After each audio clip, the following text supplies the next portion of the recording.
Bless you guys out there. Welcome to T. Michael's House of Faith. First of all, I want to give a couple birthday shouts. Mandy Kolnick and Ted Nugent's birthday today. God bless you guys out there. All right. Today we'll be doing anger. All right. Welcome to T. Michael's House of Faith. My goal is to build foundation of trust in the Lord Jesus. Help each other fight the conscience mind and taking on other burdens by being supportive and comforting in one another. The Lord is our author, not us. T. Michael's House of Faith does not lend, finance, endorse, or refund. We are non-professional. This is for education, not therapy. T. Michael's House of Faith is self-supporting and will ask for a couple of dollars to keep this channel alive and for our first works, help the homeless people out there, and for a Monopoly gift pot to give back to those who support the channel. God bless you guys. And you can do right now Zelle or PayPal. That'd be your information.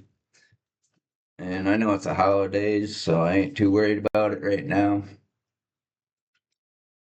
And I guess I'll start off with a story of my anger issues. It was a couple of weeks ago. I was going to get the tires mounted on my mom's car. Went up to Walmart and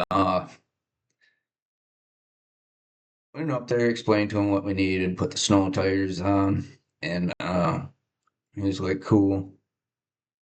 Made up a work order, said it'll be a little while. 3 hours later, we get a call back. He comes back, he says, we won't do it because of your tire size. As soon as I heard that, I just blew up. I didn't feel myself getting angry. I just snapped. And I was like, give me the darn keys. I'll do it myself. I've been doing this for years. And you ain't gonna tell me they don't fit. And I know they fit. The car calls for 215s. They were 225s. They fit. You can Google it. But it wasn't really him. It was Walmart's policy or whatever. But got real angry. Got back out to the car. Just kind of cooled off on the way home. So let's stop at Discount Tire. Didn't go to Bell Tire because she said she tried to make an appointment with them, and they just said they want to make an appointment till in February. Ain't wait until February after the snow's done to put snow tires on, but went down to Discount.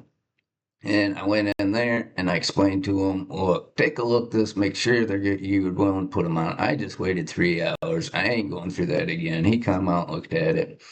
Okay, and he said, we'll tell you your information and stuff, but we're probably gonna have to make an appointment. We're very busy. I said, that's cool. So we had an appointment for like Tuesday, and here it was Saturday. So we get back home, and I'm trying to figure out, look things up, why I exploded. I didn't feel the rage come on, and I've been practicing for this. If I, you work up your heart like doing jumping jacks, and then you sit down and you just breathe and slow your heart down. That way, if somebody starts upsetting you, you can just start breathing. You can control yourself. Well, I snapped. Why did I snap? I don't get it. Well, first I'm like, well, I gotta go back up there and apologize to the guy. So when I went up there, apologized to him, he's like, don't even worry about it, dude. It's cool. I get it. He's like, it comes with a job. And that's when it kind of sparked on me. I went back home and I was thinking, yeah, I grew up in the area. So when I started in tires, I seen when people got mad, started throwing tools, they get the attention. And that's what I grew and adapt with. If I throw a hissy fit, I'll get the attention. So I realized there's patterns. So I started doing and looking into this patterns and triggers and stuff like that.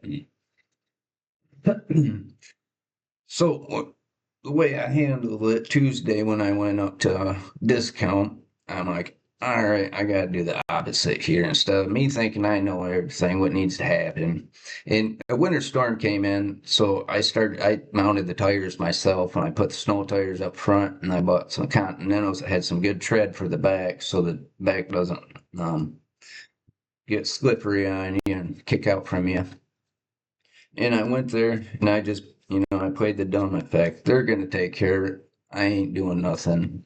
And he took some information and he's like, is it a hatchback or a sedan? I'm like, oh, it's a hatchback. Well, I don't know. Maybe it's a sedan. It's plain dumb. And he just kind of looked at me like, you mount on the tires, you don't know what you're doing, what you're working on. He gave me that look.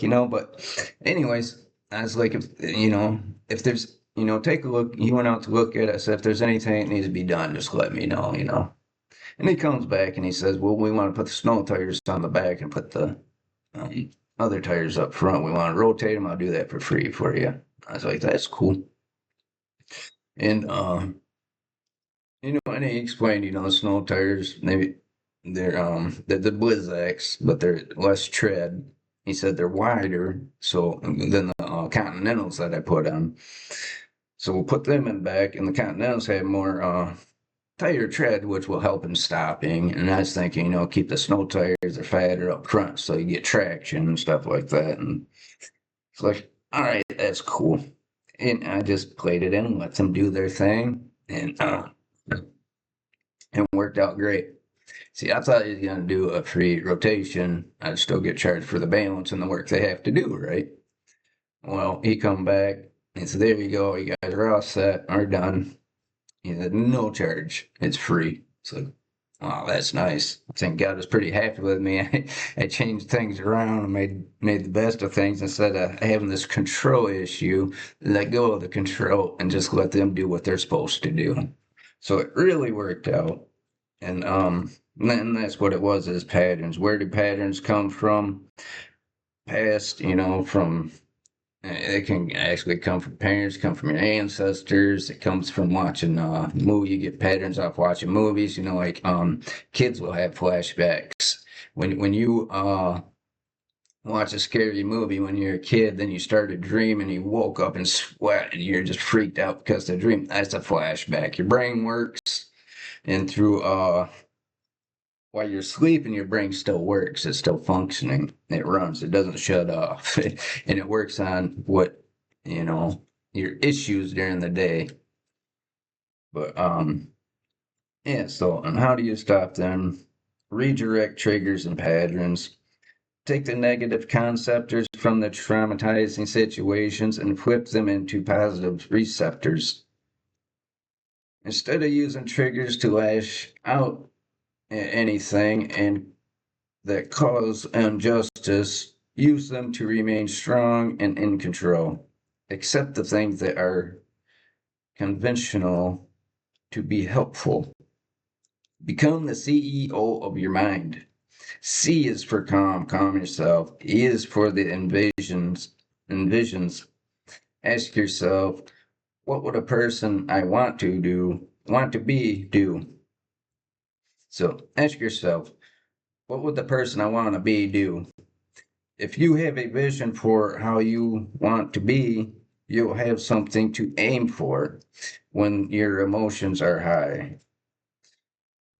O is for opposite action. Do the opposite of what you want to do. Must have action with vision. Role play. Someone that triggers you. Use a CEO to find your opposite action. Fear is an action. Courage is a decision. And that's what I got. We'll dive deeper into this. This gets neat. And I actually got into some stuff last night, and I really dived deep, and I figured out what we really need to know. But moving on, anger lasts 90 seconds unless you keep feeling it.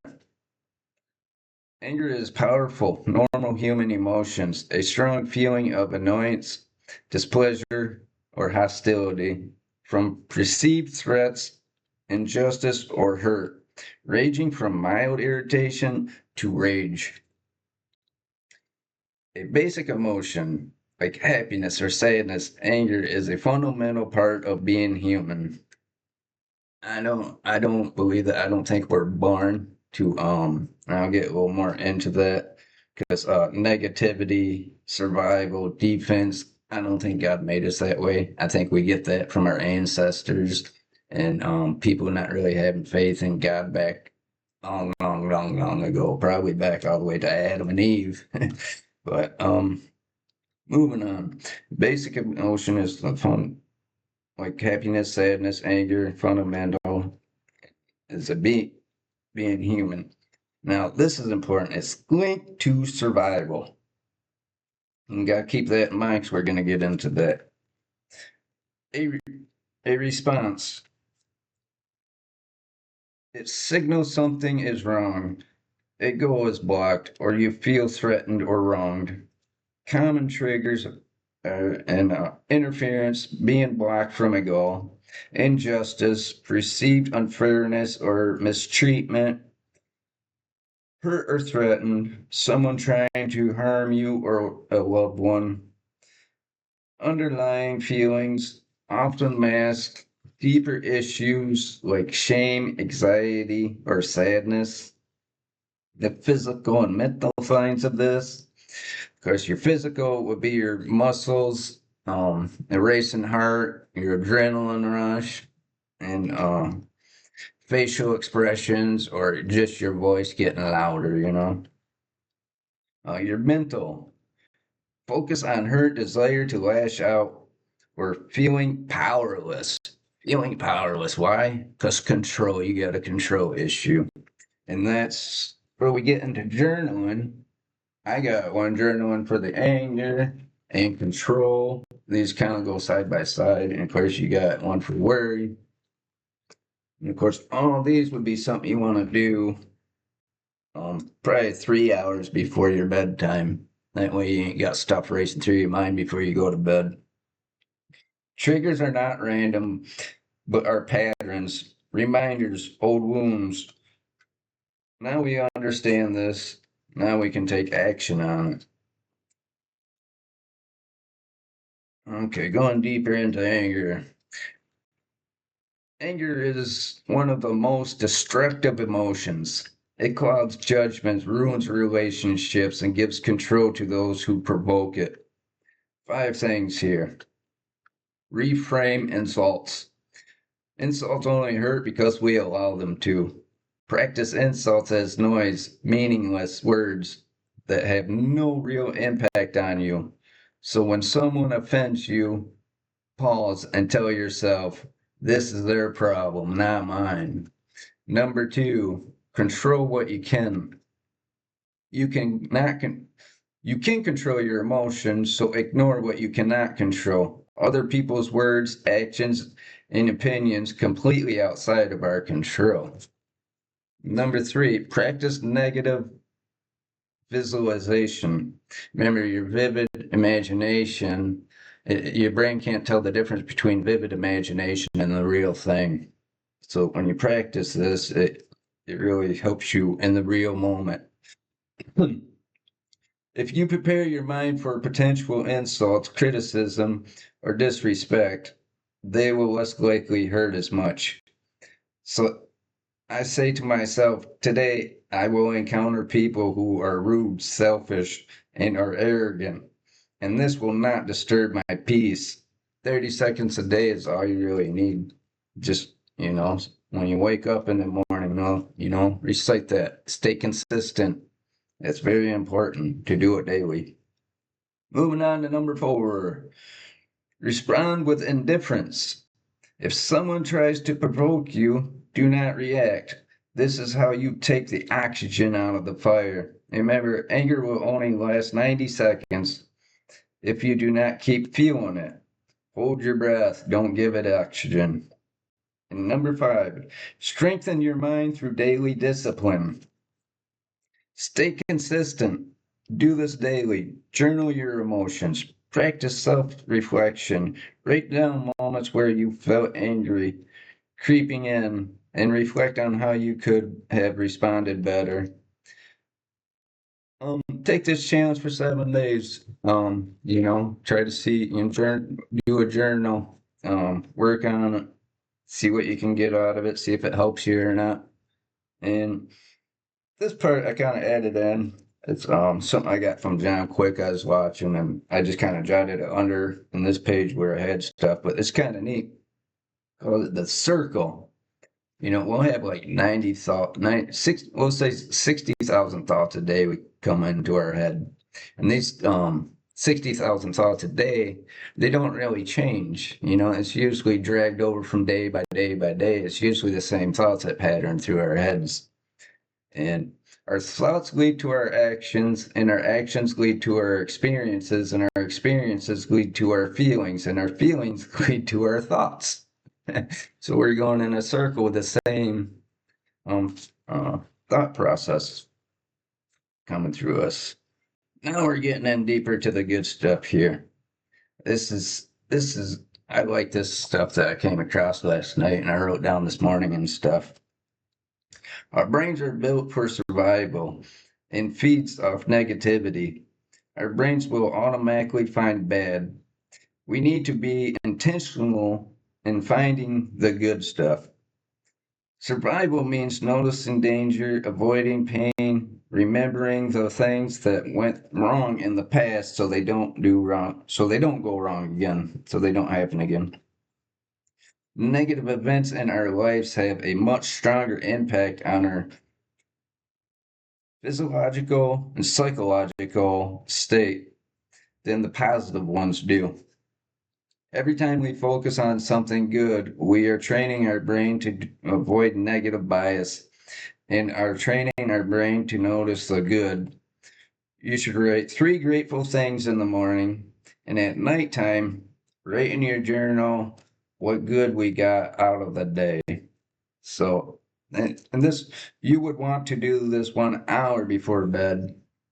One of your last things you journal, and because you want the positive things on your head before you go to bed. You don't want to have the negativity, the angers, or the worries before you go to bed, because that's going to make your brain spin. You ain't going to get a nice, good, deep sleep that you need. So,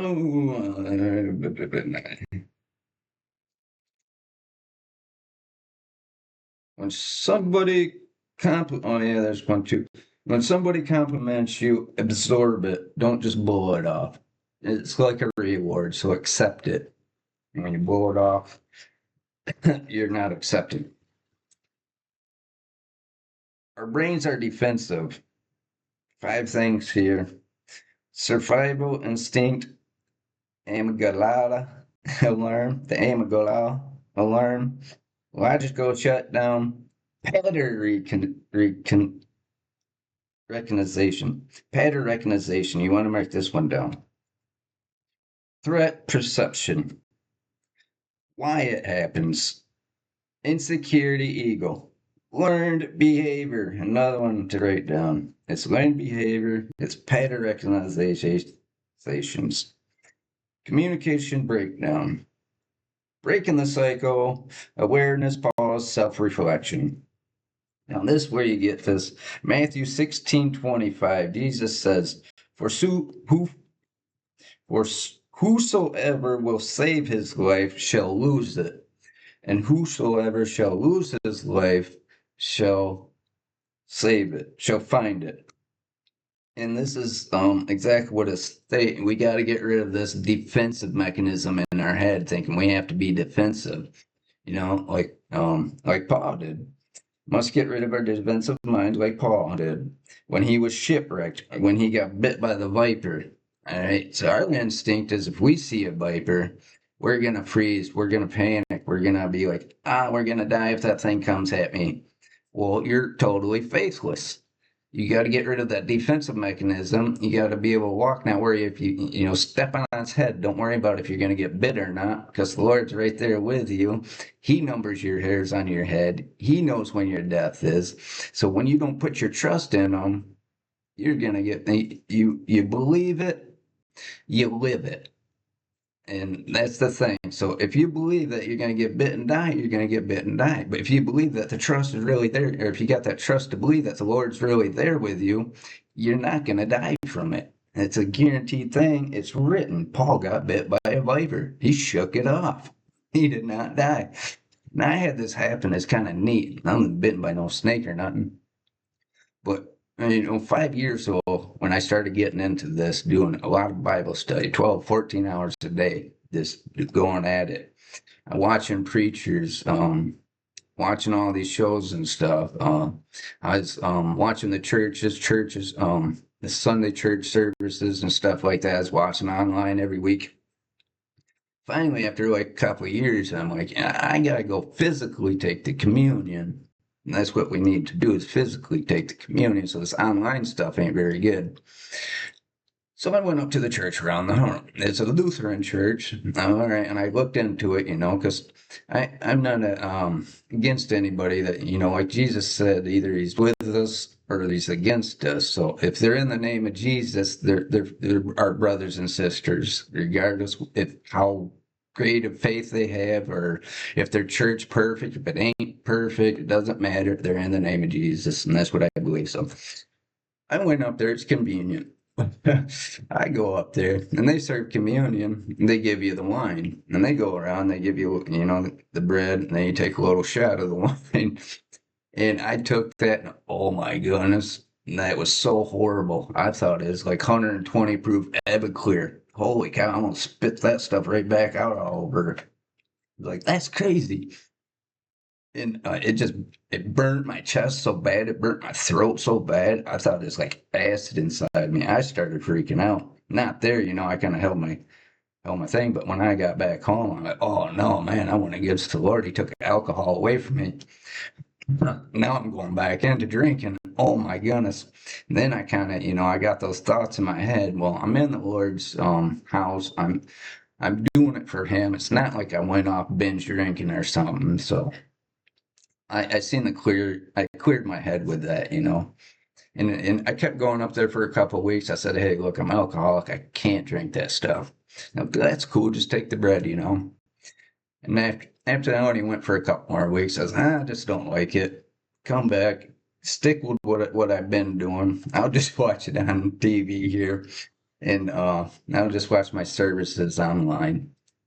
Well, when I went back to the Catholic Church, my original church that I'm from, which is St. Mary's, well, they just serve the bread. So I went through many services there, probably a couple of months. And this was just recently, maybe 3 months ago, in the last 3 months, I'd say. Well, we had the service where the Bishop David came in to swear in Father Kyle. Now he's getting sworn in to be our main priest for that church. So he's going to be our only priest for that church. We won't have different ones popping in and out. In the service, well, I get up there, and in this service, there's the wine. Now you're going to drink the wine again. I'm like, oh, shit, what am I going to do? And I said, for you, Lord, I'll do anything. So I took it. I was a little paused at first because I didn't know, because I didn't want the same thing to happen. After I took this, walking back to my seat, I'm like, wow. And I get back to my seat, and I sat in the back too.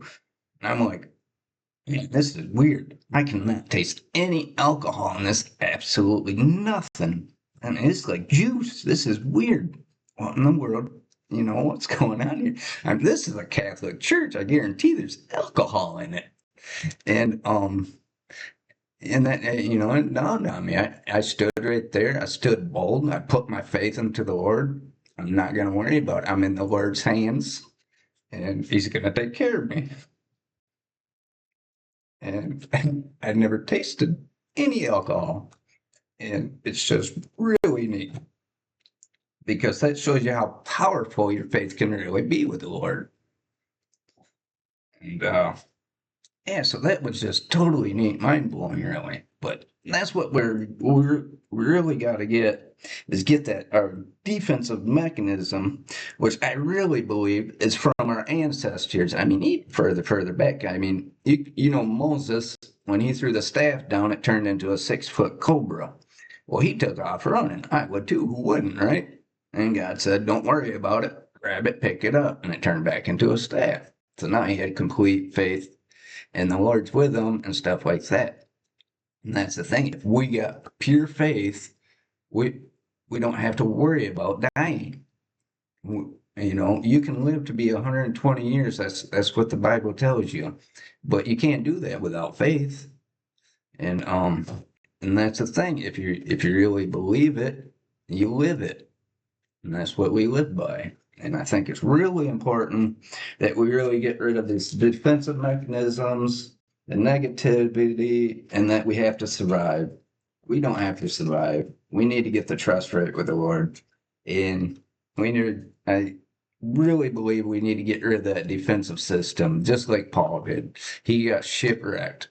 It doesn't really say in the Bible I shouldn't add anything to it, but if the waves are that big to push the ship and destroy it into the rocks and stuff, it's going to be pretty dang hard to swim in it. You're going to wear yourself out and drown, and just hope that you hang on to a piece of wood and float into the shore, but and also getting bit by the viper didn't bother him one bit. Shook it off. Why? Because he had that perfect faith. Just like it says, Matthew 16:25.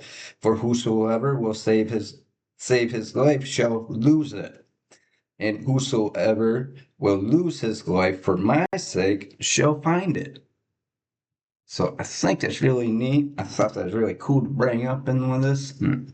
I hope maybe you guys got a little bit out of this, especially about journaling. Journaling's really huge. And I know all these videos ain't for everybody, but hopefully you'll find a video that might suit you, like, well, I got worry issues. Maybe I check out worry. Maybe I got anger and control issues. Maybe I should check that one out. But thank you so much for tuning in and listening in. I'm going to get off this 'cause it's almost a half hour long now. I try to keep them short. But I thought that was pretty neat, and I'd share with you guys. So God bless you all out there. Appreciate everything. Appreciate you watching and being supportive in this. And my next video is going to be pretty cool. We're going to get in and tell you what's coming. I'm not a prophet, but I do have the wisdom. I mean, you people probably see. I barely even watch the news anymore. And Trump already said in the beginning that he would use the military against the American people. Now he's going to take the birthrights away. Well, once your birthrights taken away, you lose your president, because he has to be born in the United States. Once you lose your president, then all your people in government, they're no longer in government. Now what happens? You lost your president. You lost all your laws. Nothing. We're a free-for-all country now. And once those people for ICE start coming, now you got your civil war going. It's going to blow out of control. But we'll get into that in the next video. You guys don't get worried about nothing. And that's what I'm doing now. Once we put our faith into the Lord, it's going to run smooth. We ain't going to have to worry about this. And we'll have enough faith that you can walk off this earth just like Elijah did. Right? How could he walk off the earth? It's faith. That's what it's about. And when you get that combined faith, people call that the rapture. They say it's rapture, which is kind of funny. They get that from the Latin book, not the Greek book, but they're trying to turn it into the Greek. We'll get into all that later. I got a guy online, he wants to debate me. He said, what about debating this? Because he's kind of arguing that Jesus is the only Lord. I'm like, no, he's not the only Lord. And there's a debate there, and he's really cool about stuff. A lot of the fights I got into the past with people online, they just get really mad and blow up. But he's really cool about things, so it might be a really cool debate. I might do it live or something. We'll keep you informed about that. But God bless you guys. Thanks for tuning in to the House of Michael's Faith, Team Michael's House of Faith. And stay safe out there. We on it, yacht. 12 more days to Christmas, 11 more before Christmas Eve. It's getting down to the last week here almost, so try not to get stressed out over things. Keep calm, collective, and try to start a journal. Do it 3 hours before you go to bed. That way it ain't wrecking your mind when you're trying to sleep. So I'll let you guys go. God bless you all. Hope to see you next time. Stay safe.